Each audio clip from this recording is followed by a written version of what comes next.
Hi friends, ఈరోజు ఈ వీడియోలో ఆంధ్రప్రదేశ్ రాష్ట్రంలోని మహిళలకు సంబంధించిన ఒక ముఖ్యమైన అప్డేట్ వచ్చింది. ఆడబిడ్డ నిధి పథకానికి సంబంధించిన అప్లికేషన్స్ అనేవి ఎప్పుడు తీసుకుంటారు, ఒకేసారి విడుదల చేస్తారా, నెల నెల విడుదల చేస్తారా? సో దానికి సంబంధించిన పూర్తి ఇన్ఫర్మేషన్ ఈ వీడియోలో తెలుసుకుందాం. అండ్ వీడియో మీద నచ్చితే లైక్ చేసి షేర్ చేసి సబ్స్క్రైబ్ చేసుకోండి ఫ్రెండ్స్. సో ఏమాత్రం లేట్ చేయకుండా వీడియోలోకి వెళ్ళిపోద్దాం. సో ఎన్నికల సమయంలో సీఎం చంద్రబాబు నాయుడు గారు మహిళలకు ప్రతి నెల 1500 రూపాయల ఆర్థిక సహాయం అందిస్తామని హామీ ఇచ్చిన విషయం తెలిసిందే. ప్రస్తుతం ప్రచారంలో ఉన్న సమాచారం ప్రకారం నెలవారీ చెల్లింపులకు బదులుగా ఒకేసారి 18,000 రూపాయలు ఇవ్వచ్చని, అంటే మనకు చంద్రబాబు నాయుడు గారు అధికారంలోకి వచ్చి దాదాపు 2.5 సంవత్సరాలు అవుతుంది. ఇప్పటి వరకు ఈ పథకాన్ని ప్రారంభించలేదు. సో అందుకని నెల నెల కాకుండా ఒకేసారి 18,000 రూపాయలు అనేది విడుదల చేసే అవకాశం ఉంది.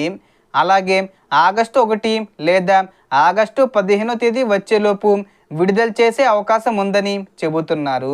అయితే ఈ విషయంపై ప్రభుత్వం నుంచి అధికారిక ప్రకటన వచ్చిన తర్వాతే తుది స్పష్టత లభిస్తుంది. ఆగస్టు నెలలో మనకు స్పష్టత వచ్చే అవకాశం ఉంది. ఇదే సమయంలో ఈ పథకానికి సంబంధించి అర్హతలు, దరఖాస్తుల ప్రక్రియ గురించి కూడా పలు వివరాలు ప్రచారంలో ఉన్నాయి.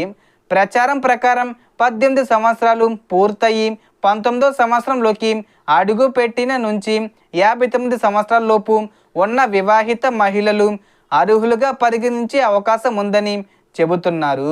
అలాగే 6 స్టెప్ వెరిఫికేషన్లో అర్హత తప్పనిసరిగా ఉండాలి. కుటుంబంలో 4 చక్రాల వాహనం ఉండకూడదు. ఆదాయ పన్ను చెల్లించేవారు కాకూడదు. ప్రభుత్వ ఉద్యోగుల కుటుంబాలకు సంబంధించి కొన్ని నిబంధనలు వర్తించే అవకాశం ఉంది. అలాగే ప్రభుత్వ పెన్షన్ పొందుతున్న కొన్ని వర్గాలు కూడా అర్హతకు వెలుపల ఉండవచ్చని ప్రచారం జరుగుతుంది. వ్యవసాయ భూమి, ఆస్తుల పరిమితులు కూడా పరిశీలించే అవకాశం ఉందని సమాచారం. అదేవిధంగా ఆధార్ కార్డు, రేషన్ కార్డుతో లింక్ అయి ఉండాలి.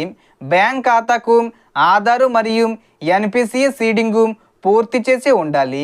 ఈకేవీసీ పూర్తయి ఉండాలి. హౌస్ హోల్డింగ్ మ్యాపింగ్ కూడా పూర్తయి ఉండాలి.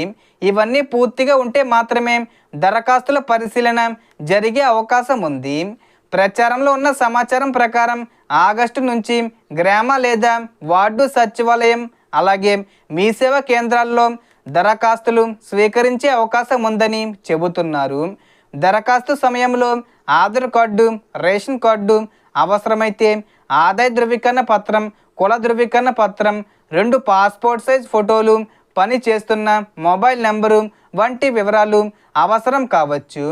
ఆధార్ నెంబరు నమోదు చేసిన తర్వాత ప్రభుత్వ రికార్డుల ఆధారంగా కుటుంబ ఆస్తులు, భూములు, ప్రభుత్వ ఉద్యోగులు ఉన్నారా లేదా వంటి వివరాలను పరిశీలించి అర్హతను నిర్ణయించే అవకాశం ఉందని సమాచారం.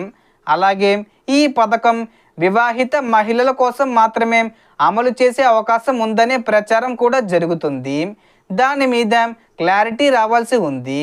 సో మొత్తం ఇన్ఫర్మేషన్ ఇది ఫ్రెండ్స్. మీకు ఈ వీడియో నచ్చితే లైక్ చేయండి, షేర్ చేయండి అండ్ సబ్స్క్రైబ్ చేసుకోండి. Thanks for watching.